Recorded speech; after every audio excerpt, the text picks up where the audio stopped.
안녕하십니까, 레필입니다. 10월 12일 두산중공업 보도록 하겠습니다. 먼저 증시 보겠습니다. 오늘 코스피 코스닥 1% 이상 또 둘 다 하락을 했습니다. 계속해서 증시 자체가 좀 하락하는 분위기로 지금 이어지고 있고요. 오늘도 수급이 굉장히 좋지 않았습니다. 외국인 투자자, 기관 투자자가 코스피 위주로 크게 매도를 하였고요. 개인은 1조 가까이도 매수를 하였죠. 그 다음에 코스닥은 2천억 정도를 외국인이 매도를 좀 했습니다. 자, 지금 굉장히 분위기 좋지 않고요. 제가 또 시황 전체 분석을 통해서 미국 국채 금리라든지 그런 금리 인상에 대해서 증시에 대해 어떤 영향을 미칠지, 그 다음에 지금 증시 분위기가 전체적으로 어떻게 흘러가는지에 대해서 좀 분석을 진행드렸습니다. 그래서 지금도 그런 방향으로 좀 진행이 어느 정도 되는 것 같고요. 뭐 정확한 하락폭이라든지 그런 건 예측하기가 어렵지만 지금 전체적인 이 시장의 돈의 흐름이라든지 그런 분위기 자체를 읽어가는 것이 좀 중요하다고 생각을 합니다. 지금은 제가 지키는 투자를 해야 될 때라고 계속 말씀을 드리고 있고요. 지금은 좀 보수적으로 접근하는 것을 추천드립니다. 자, 그래서 코스피 먼저 보겠습니다. 오늘 40포인트 하락했고요. 또 241선 아래에서 계속 위치를 하고 있습니다. 그래서 결국에는 전 저점을 또 이제 깨러 가는 분위기죠. 그래서 잠깐 반등이 나오더라도 이런 식으로 다시 하락을 시키는 그런 움직임이 나오고 있고요. 계속해서 거래량은 죽어있는 채로 조정기는 이어지고 있습니다. 또한 이번 주 목요일에는 또 옵션 만기일이 있잖아요. 그 옵션 만기일까지 또 주가가 이렇게 하락할 가능성이 크고요. 그 다음에 옵션 만기일 이후에도 좀 주가가 좀 반전이 있기에는 조금은 힘들 수도 있을 것 같습니다. 그래서 월봉이 완전히 그냥 꺾여버린 상황이고요. 분명히 이제 이렇게 큰 폭의 하락이 있으면 어느 정도 이제 받쳐주는 그런 시기가 있긴 한데요. 어디서 받쳐줄지는 사실 아무도 알 수 없습니다. 그래서 지금과 같은 상황에서는 이렇게 증시가 계속해서 끝도 없이 내릴 때는 대형주 위주의 하락이 크게 나올 가능성이 크고요. 그 다음에 바이오 종목 같은 그런 좀 실체가 없는 종목들 있죠. 실체가 없다라고 하니까 너무 좀 이상한 종목 같은데, 아무튼 좀 실적이 받쳐주지 않는 그런 종목 위주로 하락을 할 가능성이 큽니다. 그래서 지속적으로 그런 종목들에 대해서 말씀을 드리고 있고요. 그 다음에 많이 올라 있는데 이제 성장성이 떨어지는 종목들 있죠. 그런 종목들도 크게 하락할 가능성이 크기 때문에 조심을 좀 하면서 투자를 하셔야 될 것 같습니다. 그래서 지금 웬만하면 사실 이런 장에서는 투자금을 좀 회수를 해서 현금 확보를 해두고 이렇게 폭락을 하더라도 좀 여유롭게 지켜보는 그런 자세가 좋을 것 같습니다. 어쨌든 다시 코스피는 지금 떨어지는 상황인데요. 어쨌든 다시 올라가는 그런 상황이 올 것이고요. 근데 지금은 사실 그런 상승장이 쉽게는 다시 오지는 않을 겁니다. 하지만 중간중간에 이제 반등장이 올 텐데요. 이런 것을 이제 우리는 뭐 좀 두산중공업과 같은 그런 성장성이 있는 그런 장기적으로 투자할 수 있는 종목들을 투자를 하거나 아니면 이제 증시가 완전히 다 떨어질 때까지 그냥 지켜보는 그런 자세가 필요하겠습니다. 자, 그래서 외국인 투자자 오늘 많이 팔았고요. 넘어가겠습니다. 이거는 그 다음에는 코스닥도 1.3% 하락했고 마찬가지입니다. 월봉 완전히 무너지는 상황이고요. 코스피보다도 오히려 코스닥은 떨어지면 그냥 무섭게 완전히 그냥 내리꽂아 버리기 때문에 조심을 해야 되는 지수 중에 하나입니다. 그래서 지금도 이제 전고점 부근까지 좀 하락을 했는데요. 추가적으로 더 하락을 할 수도 있는 그런 상황이기 때문에 조심을 해야 되는 구간이고요. 마찬가지로 241선 아래에서 계속 위치를 하고 있습니다. 특히 코스닥 종목 같은 경우가 좀 크게 하락할 가능성이 크기 때문에 조심을 해야 되고요. 바이오 종목들도 많이 모여 있고요. 그래서 외국인 기관 투자자가 이틀 연속 매도를 하고 있고, 지금 분위기 자체가 계속 환율도 올라가고 있고요.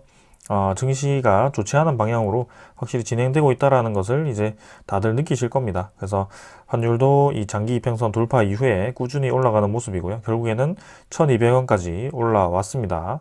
자, 그래서 계속해서 이제 국채 금리도 좀 올라가는 방향으로 진행이 되고 있고요. 지금 상황에서 이제 1.6%대 유지하고 있고, 이제 상승세는 잠깐 이제 꺾이긴 했습니다만 결국에는 이제 다시 올라가는 방향으로 틀 것입니다. 이제는. 네, 그래서 금리가 인상되는 방향으로 진행되는 그런 분위기가 조성이 되고 있고요. 그리고 미국과 중국 간의 그런 신경전이라든지 그런 것들이 이제 코로나가 좀 이제 완화되면서 이제는 서로의 갈 길 가는 그런 시기가 왔습니다. 그래서 이제 국제적인 그런 글로벌 이슈들이 이제 하나둘씩 튀어나올 겁니다. 이제는 이때까지는 코로나19 때문에 공동으로 대응하고자 백신과 그다음에 코로나 치료제, 그다음에 진단키트 이쪽에 관심이 쏠려가지고 이제 돈도 많이 풀렸겠다. 악재도 그렇게 이제 코로나 이외에는 없겠다.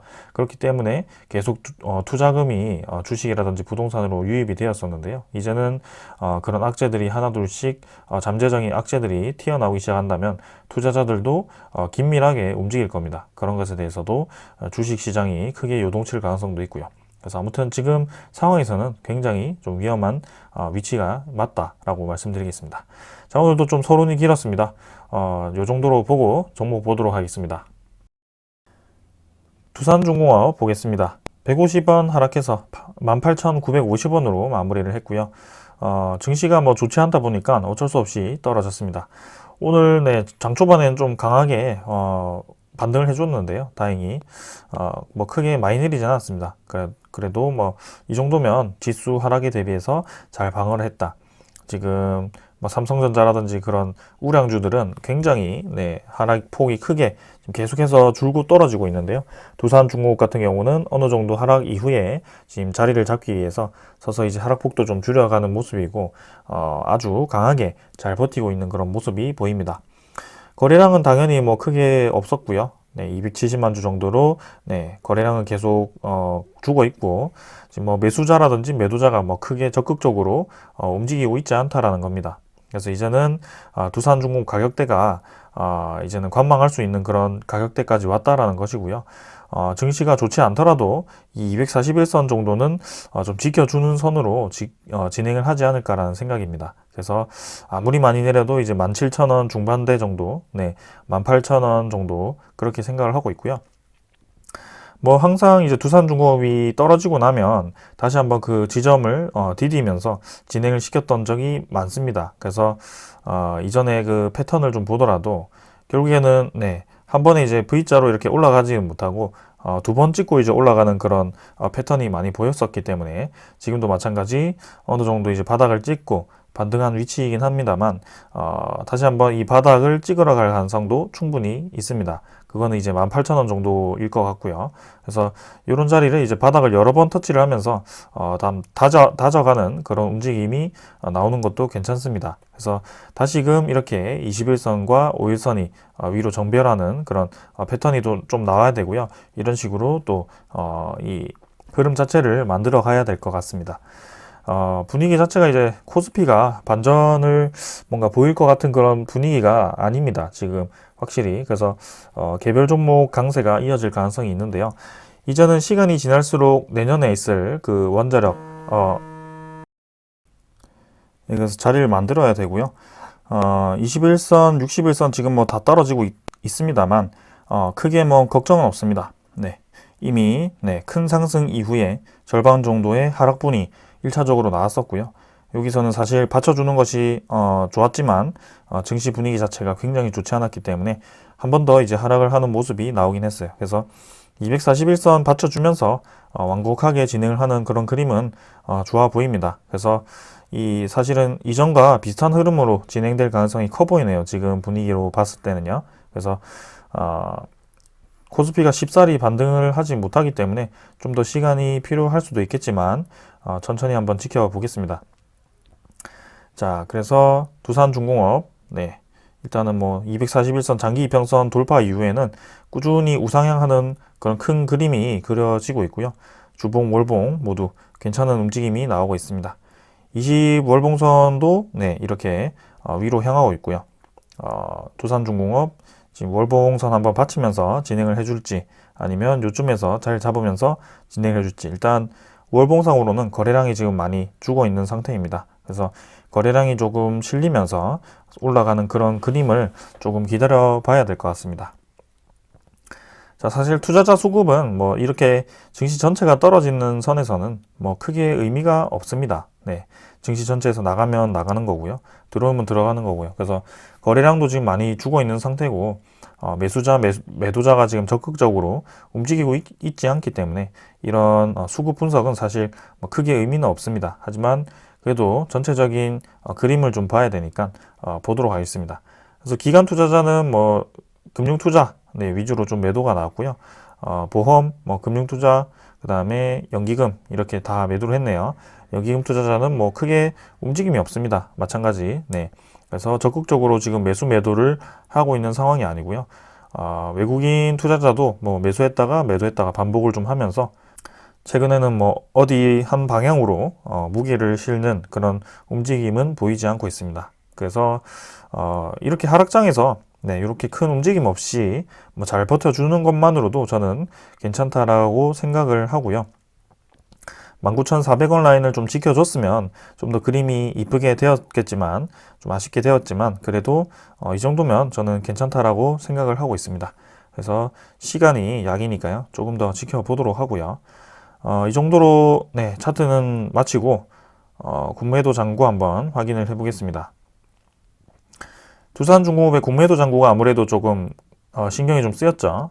최근에 좀 급증을 하는 그런 움직임이었는데요. 720만 주까지 늘어났다가 또 이렇게 650만 주까지 감소를 했었는데요. 자, 이제 580만 주까지 또 한번 감소를 하는 그런 움직임이 나왔습니다. 그래서 국매도 거래량도 좀 줄어들고 국매도 잔고 자체도 이제 다시 한번 감소를 하기 시작했다는 점. 그래서 이렇게 국매도 잔고가 다시 한번 감소 방향으로 진행된다는 것은 긍정적으로 생각을 할 수 있겠습니다. 자, 그래서 뭐 이렇게 감소하는 방향 괜찮고요.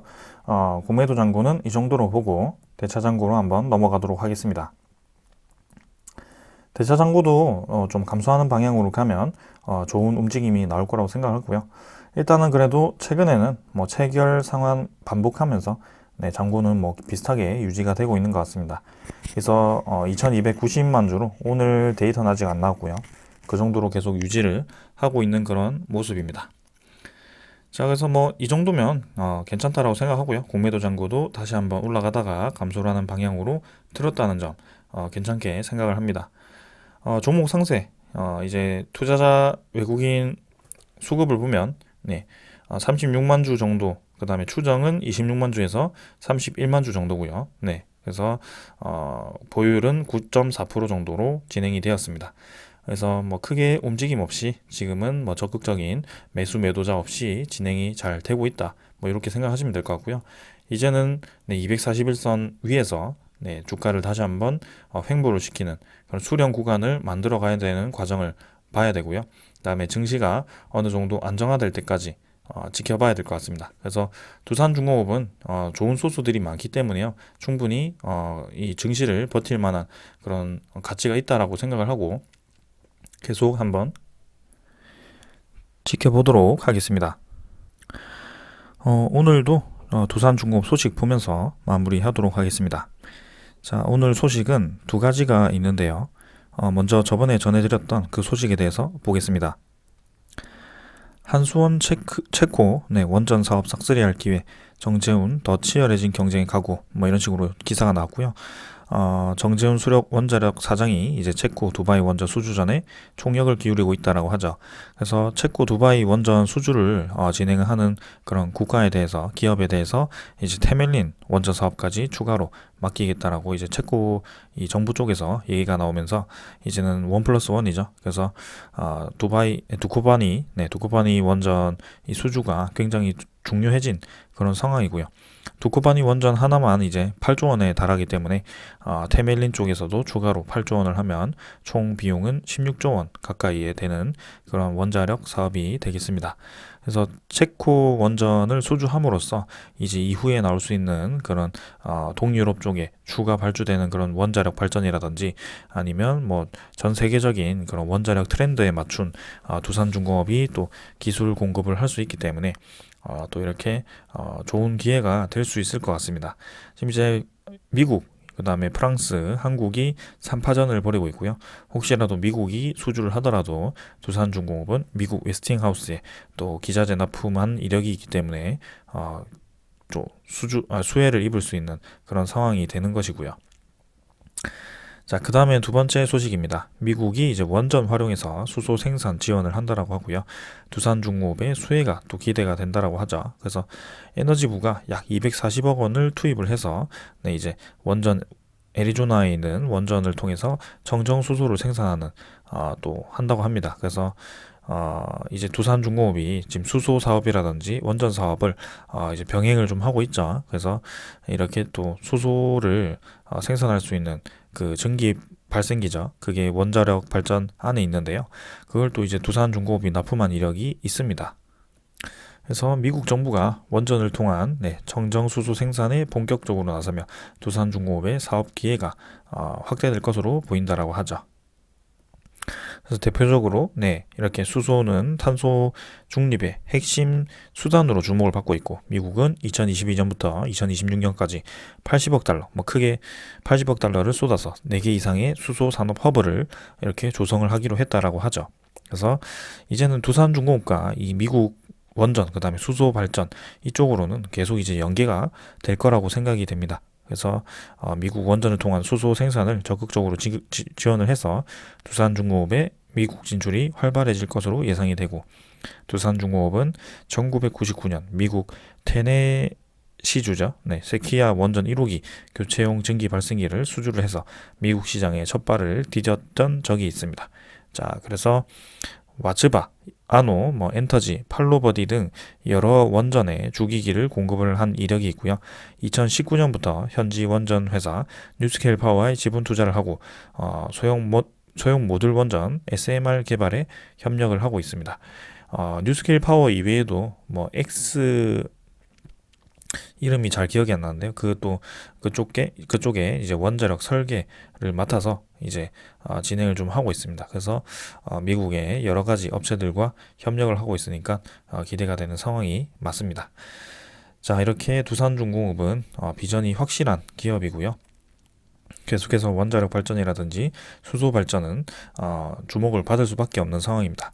지금 이제 중국 쪽에서 전력난에 시달리고 있는데요. 이제 탄소 에너지를 줄이고 그 다음에 친환경 에너지 이렇게 갈 수밖에 없는 상황입니다. 그래서 아무래도 그 에너지의 그 정책이, 그러니까 에너지의 공백기가 좀 생길 수밖에 없고요.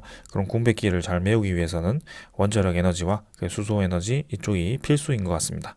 자, 그래서 두산중공업 계속해서 기대되는 기업 중에 하나고요. 내년에는 꼭 4만 원, 5만 원 이렇게 올라갔으면 좋겠습니다. 자, 오늘 여기까지 하고 마무리하겠습니다. 감사합니다.